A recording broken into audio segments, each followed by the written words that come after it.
Bwoko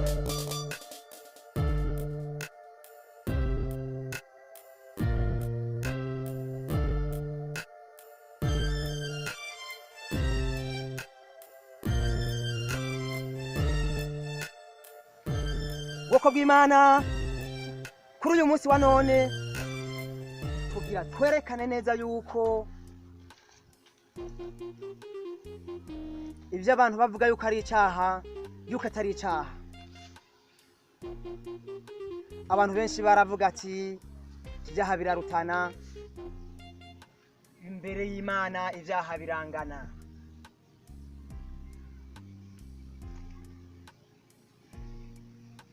Bavuga ngo kwiba ngo ni icyaha. Kwiba nta cyaha cyarimo haba namba. Nabonye telefone kuri nka kwiba kubera navuga ngo ni kwiba ni icyaha kweli. Nabona bya bifaranga nabona n'ukuri nase kubiterura none Yesu avuze ngo nta cyaha cyari kirimo. Urazinzara n'ifisi.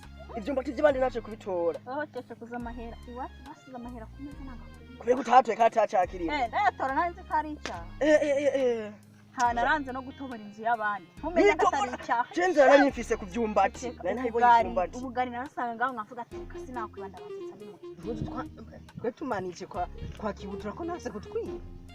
Nanje narabonye amasitiye handitse sinari nzi ko atari icyaha.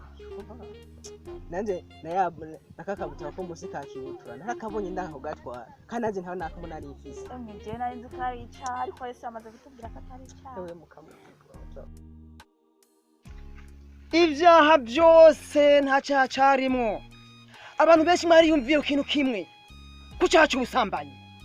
Abantu benshi mwaraciyumviye ko haba nambage ni cyari icyaha.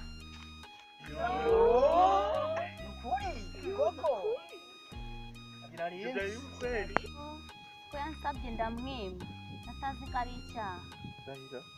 Je nukuri asha umukobwa neza yarampaye ndatinya njya ngo ni icyaha araheba aragarama nukuri ndatinya kubera iyo numvise Yesu avuze rero ngo si icyaha none siga nicuza mu nyuma kweri yo sha umva nyera kigara mpabura gatoya ndamushye kwe gutamuhaye kandi utacari icyaha. Cyamvuga ati mbana ndahiya umva nari nzi ko ari icyaha. Je nakubise benshi muyoro ubwo jewe ndanezerewe ko atari icyaha. Nanzi ko ngiye gusha Genda ko bahaye batanu bose. Batanu babahaye? Asha narabahaye nanzi ko ari icyaha. Uzize ntuze ko nakimusabye akakinye. Inde. Ahubwo narakubuze wari kukinto. Yesu